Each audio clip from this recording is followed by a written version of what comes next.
Okay, so everyone, literally everybody everywhere across the entire earth, over 7 billion people, everyone knows about We Bare Bears, right?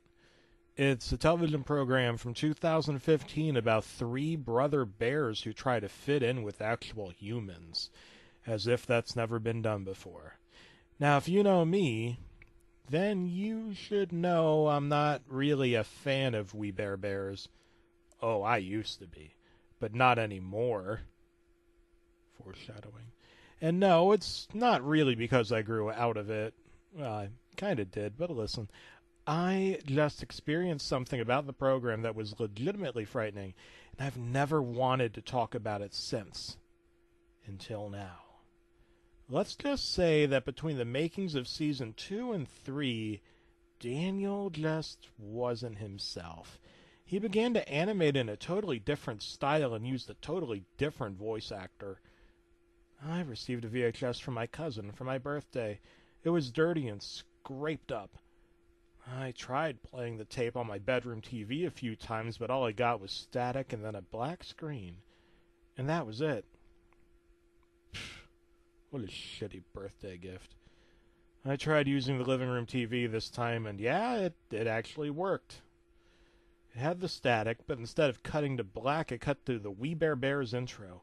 But the lady who usually sung the theme song had a low, raspy voice like she had a cold or something. Huh.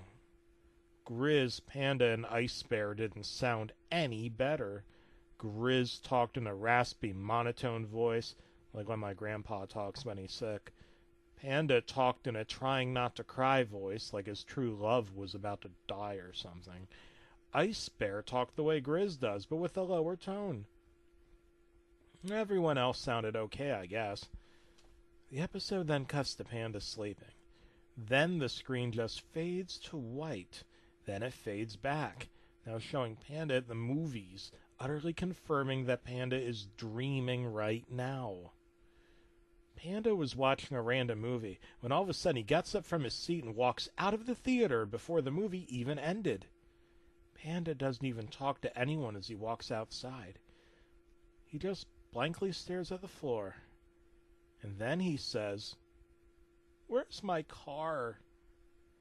Then the camera pans to a parking spot that shows Grizz and Ice Bear out of breath. They looked like they were going to die of heat stroke.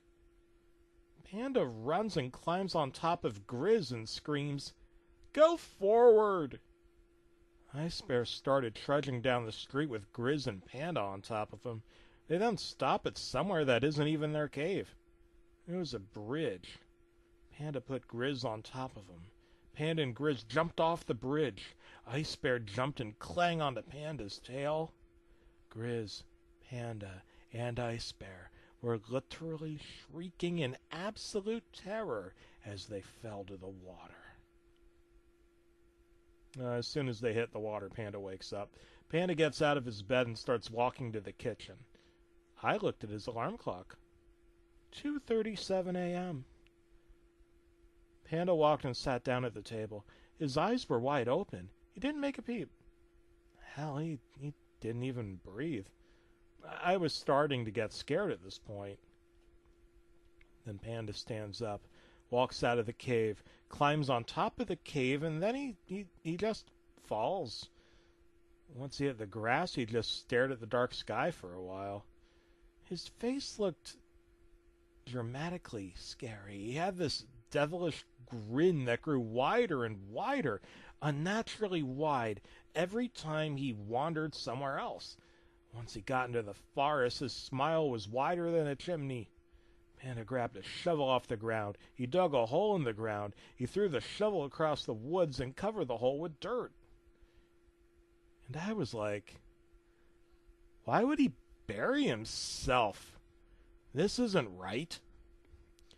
Yeah, it was We Bare Bears, but Bear-y? No.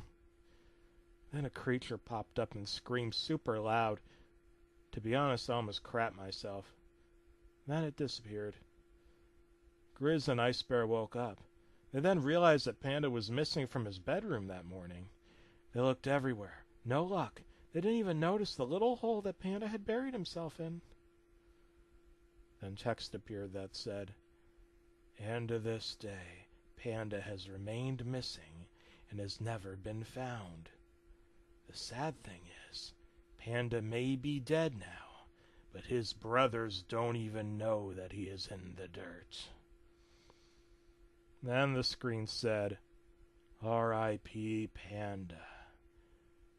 Very, very sad."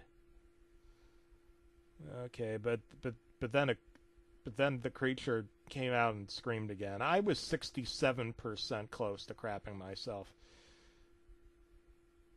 So you know what? I turned the TV off. I did the right thing. I went to the bathroom.